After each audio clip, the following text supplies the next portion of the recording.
3화 전세버스가 아니고 콜버스가 있는 동네 플러슈란스. 이번에는 2호로만 내고 콜버스를 타게 된 이야기를 할게요. 콜택시가 아니고 쿨로 부른 버스입니다. 한 사람당 2유로니까 남편 둘이서 4유로 냈어요. 그 당시 환율이 1유로당 대충 1,300원 정도 됐으니까 5,000원 돈으로 세상에서 가장 큰 자가용을 탄 거예요. 재밌기도 하지만 왠지 우리 둘이만 타게 되니까 세금 낭비를 하는 것 같아서 미안하기도 했어요. 우리가 그 파리 공항에서 내린 다음에 2015년 10월 이후 바로 프랑스에서 정착하게 된 마을이 플로에슈안스예요. 그 유명한 항구 도시인 쌍말로 바다로 나가는 랑스강이 있는데 그 랑스강 근처에 있는 마을이었어요. 프랑스에서 슈는 영어로 온이란 뜻이래요. 강주베에 있는 마을 중 뭐 몇 가지 동네 이름이 모시기 슈란스 이런 게 있어요. 뭐 한강 미사리 뭐 이런 정도겠죠. 플레슈란스에 가기 위해서는 파리서 떼제베 타고 렌까지 가서 거기서 다시 또 기차 타고 버스 타고 그렇게 가야 도착하는 동네예요.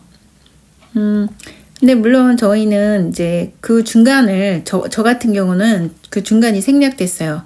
남편은 먼저 한 2주 정도 가 있었기 때문에 그렇게 간 것 같은데요. 저 같은 경우는 이제 남편이 실수를 하는 바람에 렌에서 택시를 타고 플레슈란스까지 가게 됐어요. 이 마을은 그러니까 완전히 그 시골 동네라서 은행도 없고 대신 그 한가롭게 풀을 뜯는 소나말이 있어요. 그래서 그 농장들이 꽤 있다 보니까 산책하다 보면은 그 당근 같은 거 줄까봐 사람들한테 이렇게 먼저 다가오는 말도 있어요. 그리고 그 산책길 사이로 밀과 유채꽃밭이 이렇게 지평선 너머까지 끝없이 펼쳐지는 아주 아름다운 마을이었어요. 뭐 우리나라 같은 경우에는 논이나 밭이 있어도 뭐 평야지대에 살지 않는 한은 그 야산에 이렇게 막혀버리는 조막조막한 농가 밭이 많은 반면에 여기 자체는 워낙 그 한 70% 이상이 평야지대이기 때문에 밭이나 이런 것들도 365도 각도에서 야산이 눈에 이렇게 그러니까 눈에 보이지 않는 그런 게 많을 정도로 그 땅이 굉장히 광활하죠. 유채꽃은 카놀라유를 만드는 데 쓰이는 거라서 여기서는 그런 이제 기름이나 아니면 밀이나 이런 것들을 생산하는 곳이에요. 초등학교나 중학교는 있는데 고등학교가 있을 정도로 크진 않아요. 그래서 고등학교는 그 옆에 있는 그 도시 디농으로 가게 되니까 아침에 이렇게 그쪽으로 가서 버스를 타고 갔다가 다시 저녁에 돌아오는 그런 시스템이에요. 그러니까 뭐 우리가 보통 통근이나 통학버스 그렇게 되면 뭐 그 회사나 학교와 관계 있는 사람들만 이용한다면 여기는 일반인도 이용하지만 대부분의 경우는 그 통학용으로 쓰이고 있어요. 그렇지만 이제 왜 정말로 시내에 가서 볼 일이 볼 수 있는 사람들도 있잖아요. 노인네들 같은 경우는 뭐 운전은 나이가 있어서 못한다거나 아니면 뭐 차가 한 대만 있는데 뭐 남편이 가져가서 없다고 할 수도 있는 거잖아요. 근데 그런 사람들을 위해서 딱 한 번, 일주일에 한 번, 목요일 날 오전에 버스가 운행됩니다. 그러니까 학교를 가는 애들을 위해서는 아침 7시경에 마을을 출발해서 가고 그 다음에 학교가 끝났을 때쯤 돼서 애들을 태우고 5시 넘어서 마을로 돌아오는 버스가 있는 거예요. 그러니까 하루에 한 번 나가고 한 번 들어오는 그런 버스가 있는 거예요. 저희 같은 경우는 이제 직기신 남편 덕에 별로 뭐 이쪽 저쪽 돌아다니는 데가 없어서 유일하게 나가는 날은 그 주인집에 월세 보내러 가는 날이에요. 물론 뭐 인터넷 뱅킹이라는 현대적 산물도 있겠지만 우리같이 프랑스어도 모르고 또 실수할 게 두려운 경우에는 체크북 들고 은행에 가서 직접 그 은행원을 통해서 송금을 하는 사람들이었거든요. 그러니까 우리가 은행에 갈 때는 이제 디농에 가야 되는데 그렇게 갈 때에는 두 가지 방법이 있는 거죠. 버스를 목요일 날 타고 가든지 아니면 우리가 원하는 시간에 콜택시를 타고 가든지. 근데 콜택시 같은 경우는 경유하지 않더라도 한 23유로, 25유로 이렇게 나오기 때문에 대부분의 경우는 이제 버스를 타려고 했어요. 물론 처음에 갔을 때 우리가 택시를 이용하기도 했지만 그러다 보니까 택시비가 비싸서 차를 살까 이런 생각도 했어요. 그렇지만은 거의 대부분의 시간을 집에 있는데 차가 감가상각이 되는데 굳이 살 필요가 있을까 그래서 안 샀거든요. 근데 나중에 저희가 한 몇 년 후에 차를 거기서 오래 있게 되니까 살 수밖에 없었는데 그때 보니까 사실 제가 착각을 했더라고요. 제가 국제면허가 있어서 그걸로 운전하고 보험도 들면 되겠다 생각을 했는데 막상 그 국제면허를 가지고는 자동차 보험을 보험사에서 들어주지 않아요.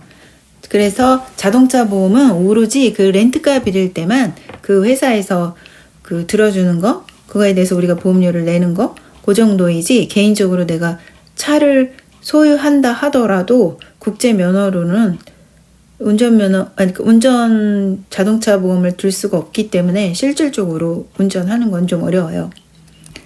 그 플란슈렌스 가까운 디논 같은 경우에는 중세부터 영주가 살던 도시라 그 멋진 그 중세식 성도 있고 성곽도 있고 관광지로서도 유명한 곳이에요. 집들도 상당히 고풍스럽고 그 검은 기와 같은 것들을 넣어서 전체적으로 지붕이 일률적인 색깔을 가지고 있어서 아주 예쁜 동네예요. 우리가 이제 월세 나는 날을 목요일 날 마치 시골 사람 서울 나들이 하는 기분으로 가서 송금도 하고 도시 구경도 하고 식당에서 음식도 좀 먹고 이런 나들이 개념이 있어요. 택시 타면 아까 얘기했듯이 한 25유로 정도 나오니까 둘이서 4유로에 해결할 수 있는 버스를 주로 이용하게 되는데요. 그곳에서 산 지가 잘 많지는 않으니까 가끔 이렇게 버스 때문에 골탕을 먹은 적이 몇 번 있었어요. 그러니까 어떤 경우이냐면 버스가 눈앞에서 오질 않는 거예요. 한 100m 정도 떨어진 곳에서 그대로 차가 돌려서 가버리는 거예요. 그래서 이게 이젠 이쪽으로는 안 오나? 그래서 우리 집 근처에 있는 버스 정류장이 아니라 그 버스가 유턴했던 곳까지 조금 더 내려가서 이번에는 버스가 오자마자 막 양손 흔들면서 세워달라고 했죠. 그랬더니 창문 열고 버스 기사가 원래 우리가 탔어야 했던 그 버스 정류장에다가 손짓 하면서 저기 가서 타라는 거예요. 아니 그럼 그런 실수를 했더라도 그래서 거기서 잠깐 세우고 뒤에 차도 없는데 태우고 가도 되는데 그냥 그렇게 말만 하고 가버리는 거예요. 아니 거기서 태워준다고 너무너무 친절한 버스 기사가 이렇게 버스 시스템의 룰을 어겼다고 우리가 버스 회사에 고재질할 것도 아닌데 그리 박절하게 우리를 버리고 가다니 정말 섭섭하더라고요. 그래서 이제 그 다음에는 우리가 좀 10분 정도 일찍 버스 정류장에 가서 기다려서 버스를 타곤 했어요. 그런데 그 2016년 2월 어느 날 그렇게 쫙 내려주는 버스도 아니면 우리를 쌩까고 가는 버스도 어떤 것도 오지 않는 거예요. 그래서 우리가 시간을 잘못 알았나? 버스 노선이 바뀌었나? 도대체 뭐가 문제지? 이렇게 고민하다가 거기서 한 15분쯤 더 기다리다가 포기하고 집으로 돌아왔어요. 그리고 나서 버스에서 전화번호를 뒤져서 전화를 했죠. 그랬더니 지금 방학 때라 버스가 안 다닌다는 거예요. 너님만 모르시는 거라 했어요. 남들은 다 알고 안 나온다는 거예요.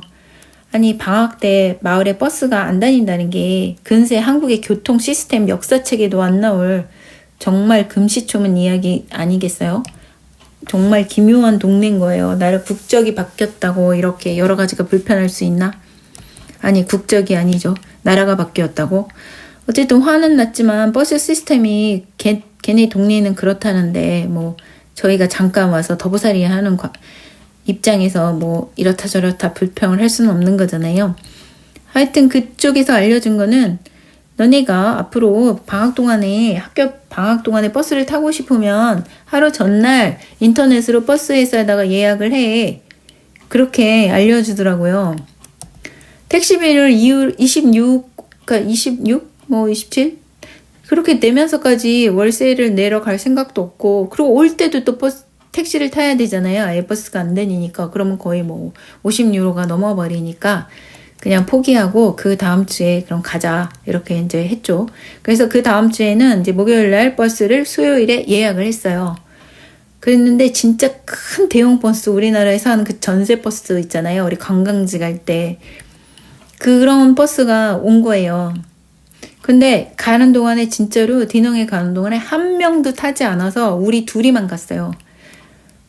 버스 운행이 정말 왜 자주 안 하는지 그 상황을 보니까 알겠더라고요. 사설 버스였다면 벌써 망했을 거예요. 우리나라 같으면. 버스 회사 사장님 2잡, 3잡, 4잡 뭐 과로로 쓰러져도 이건 도저히 감당할 수 없는 적자 날 것 같아요. 이렇게 큰 버스가 다니는 게 낭비 아닌가? 이렇게 막 프랑스에 괜히 지방 재정도 걱정해주고 막 이랬는데, 그 다음에 예약 콜버스는 본 거보다 좀 큰 버스가 왔어요. 그 전에 게 45인승 정도라면 이번 거는 한 20인승 정도? 그 작은 버스가 온 날은 할머니 2명이 꽃갈 투명 비닐 모자를 쓰고 타는 거예요. 그래서 작은 동네라 그런지 운전기사도 잘 알고 인사도 하고 뭐 몇 마디 서로 주고받고 깔깔대고 되게 정겨워 보였어요. 프랑스에서 느끼는 거는 그 어떤 직업에 있든 사람들이든 서로 굉장히 동등하게 대우를 하고 받는 느낌이었어요.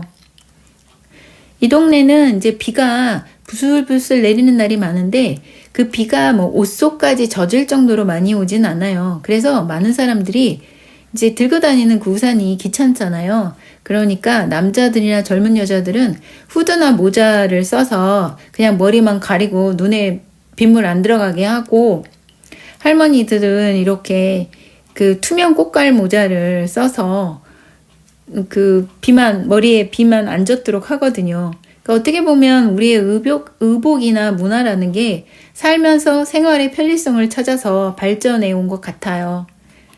로마법을 따르라고 로마에 가면 그런 것처럼 낯선 곳에서는 또 좋은 점도 있고 불편한 점도 있고 그런 것들이 항상 공존하잖아요. 그런데 그런 거에 익숙해지고 또 그것을 받아들이고 즐기게 되면 어느 곳에 가던 행복한 것 같아요.